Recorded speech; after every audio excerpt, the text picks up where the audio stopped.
E se eu te disser que questionar não é pensar?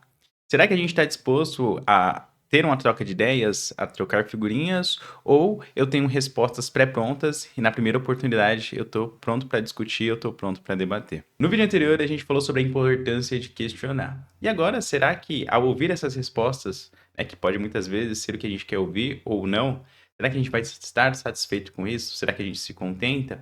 Ou será que a gente já tem uma ideia pré-formada, uma opinião formada, que a gente só quer jogar na primeira pessoa ou na primeira oportunidade que aparece? E até mesmo o quanto a gente está propenso a mudar de opinião.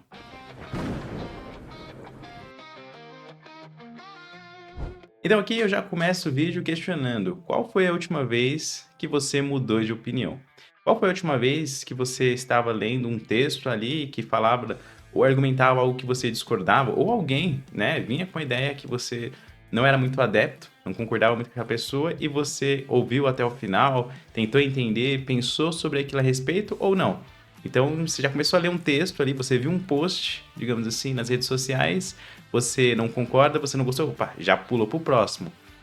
Uma pessoa vem falar sobre algo que você não concorda, você, não quero nem ouvir, então, papapá, já se fecha. Então, porque é muito fácil a gente encontrar pessoas que pensem, né, que nem a gente pensa e, ok, a gente concorda e a gente até sente certo prazer, digamos assim, né? É muito mais fácil eu chegar com uma pessoa e falar, nossa, reclamo, e falo, nossa, você não concorda comigo? A pessoa concorda, você tem mais uma aproximação com aquela pessoa, mais uma conexão porque ela concorda. Agora, se vem outra pessoa e fala, não, não concordo, porque não sei o quê, você já tem a ser mais, talvez, não tão empático assim e dar aquela distanciada. O quanto a gente pode discutir essas ideias, o quanto a gente pode ter um debate e tornar ele a ponto de ser produtivo, né? Então, qual a minha capacidade de sentar numa mesa com várias pessoas que pensam de formas diferentes, têm ideias diferentes, e eu consigo tirar algo produtivo dali. Principalmente no mundo de hoje. Porque hoje a gente tá ali nas redes sociais e ele só vai mostrando aquilo que a gente curte, aquilo que a gente passa mais tempo olhando. Então eu vou dar um exemplo bem simples, assim, o que eu tento evitar e me policiar. Mas nesses tempos aí de política e tudo mais, a gente tem várias discussões políticas, né, nas redes sociais, e aí você começa a ver um vídeo que tá defendendo um lado. E você começa a passar o seu feed e vem aparecendo pra mim lá, sempre defendendo fulano de tal. Uma pessoa foi e me enviou um vídeo que falava, não, essa pessoa está errada. Olha só. Aí mandou um vídeo metendo pau nessa pessoa. O que começou a aparecer no meu algoritmo? Pessoas que ia contra essa pessoa que inicialmente estava ao meu favor. Ou seja, só foi eu mudar o foco, né? Com um post que uma pessoa me mandou. Então, o que antes as pessoas estavam defendendo, agora me surgiu um monte de páginas atacando essa mesma pessoa. E aí eu fico, putz, tá, mas e agora? O que que eu acredito? Né? O que que é verdade e o que não é? É muito fácil vir um post e eu tenho uma ideia parecida com o que é daquela pessoa que tá falando, e eu concordar, opa, vou ficar nesse vídeo aqui porque é interessante, e eu só vou reafirmando essa minha ideia. E aí vem outra que vem e fala alguma coisa um pouco diferente que eu discordo, não quero ver essa pessoa, não vou pro próximo. Então, como que eu vou crescer? Como que eu vou me desenvolver? Como que eu vou ter um pensamento crítico? Como eu vou analisar a verdade se eu não estou aberto a ouvir as duas opiniões, né? E no mundo de hoje é muita informação. Você não pode confiar em muitas fontes e muitas outras você precisa analisar, você precisa olhar de fato, tirar a sua própria conclusão, né? E ter a sua própria linha de raciocínio. E bom, e uma ideia muito interessante é que eu estava estudando aí recentemente um pouco sobre liderança, resolução de conflitos, feedbacks e tudo mais. E uma ideia interessante é você separar, né, quem está falando ou a atividade em si da pessoa, né?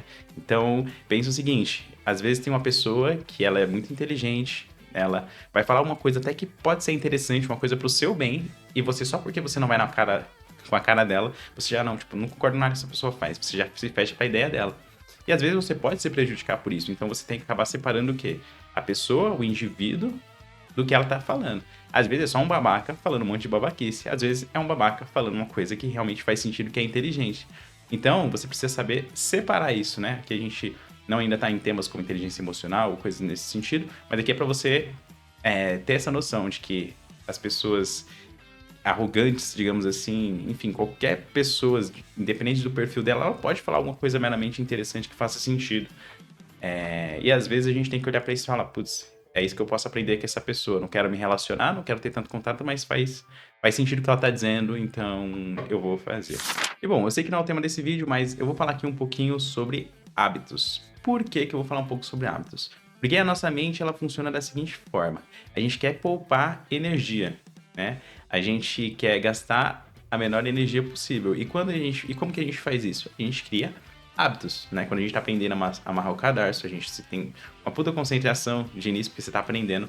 Quando a gente tá dirigindo, N coisas na vida, a gente gasta uma energia inicialmente para aprender, depois acaba se tornando automático. Você anda, você nem pensa hoje, mas antes você teve um processo para aprender a andar. E o que isso tem a ver? É porque, para economizar energia, a gente acaba transformando essas coisas em hábitos. E aqui, uma ressalva: esses hábitos eles podem ser tanto positivos quanto negativos. Então, quando as pessoas vão falar aqui sobre zona de conforto, não sei o que, olha eu confortável, não sei o que, não. Zona de conforto não é para falar que você está confortável, para você falar que você está na mesmice, que você está numa inércia, né? Que você se acostumou com aquilo. A gente se acostuma com dores, a gente se acostuma com uma certa coisa que está incomodando, com um emprego ruim e assim por diante. É nesse contexto. Então, é muito fácil a gente se acostumar para gastar menos energia. Então, pensar também gasta energia e pensar também é um hábito, né? A tomada de decisão, o seu poder de escolha, ele é um hábito. Se você deixa sempre tudo para fazer na última hora, você está criando um hábito na sua mente. Opa, posso sempre deixar para a última hora. Se você não consegue escolher, né, tomar decisões pequenas, você terá dificuldade para tomar decisões grandes. E por que eu estou falando desse conceito? Porque às vezes é muito mais fácil a gente ouvir um argumento, a gente ver uma notícia, alguém nos falar alguma coisa, a gente acreditar de primeira, principalmente quando tem muitas pessoas repetindo, e a gente já tomar aquilo como uma verdade, sem querer investigar, sem querer pesquisar, enfim. Fofocas normalmente também são assim, fulano disse não sei o quê. Às vezes você não vai nem investigar a fonte, você já está espalhando isso. Aqui, a grande questão é, vamos fazer um filtro, né? O que também requer energia, requer gastar energia. Putz, será que tudo que eu penso hoje faz sentido? Né? Seja na minha religião, seja numa crença X, Y ou Z, seja na linha de raciocínio, enfim. Então, é sempre importante a gente estar questionando isso. Então, um exercício que eu sempre dou como exemplo, e eu acho muito interessante, é: você consegue se colocar no lugar de outra pessoa e defender as ideias de outra pessoa? Ou em temas mais polêmicos, né? Por exemplo, eu sou a favor ao aborto. A outra pessoa fala, eu não sou a favor ao aborto. Você consegue, com unhas e dentes, defender um lado, depois você muda de time e você defende totalmente o outro lado, com todas as convicções, argumento e tudo mais. Tudo bem você ter um lado, tudo bem você ter uma posição. Mas é você entender, putz, por que que o outro pensa daquela forma e, putz, faz sentido nesse contexto, não faz sentido nesse contexto e assim por diante. E aqui também, só pra gente exemplificar um pouco quanto nosso cérebro quer economizar energia, né? A gente já tem estudos, tem pesquisas que dizem que a gente se sente muito mais confortável ao assistir uma série ou um filme que a gente já assistiu, né? Requer menos atenção. A gente pode dizer até que nós temos séries de confortos emocionais, né? Já sei o que vai acontecer, é aquela série que me lembra algum momento da minha vida, putz, sou muito fã daquela série, enfim. Então, você não precisa pensar tanto. E às vezes você tá tão apegado àquela série, você gostou tanto dela, que ela pode ser uma série ruim, mas pra você ela é a melhor série do mundo. E como que você faz pra desapegar e falar, putz, realmente, a série é ruim, mas eu gosto dela, ela é muito boa. E para finalizar, eu vou deixar aqui uma frase de Nietzsche: as convicções são as inimigas mais perigosas da verdade do que qualquer mentira. Então, quando foi a última vez que alguém discordou de você e você parou pra pensar e falou, realmente, talvez essa pessoa tenha razão? Qual foi a última vez que você tentou entender o ponto de vista do outro? Qual a última vez que você mudou de opinião? Deixa aqui nos comentários e eu te vejo no próximo vídeo.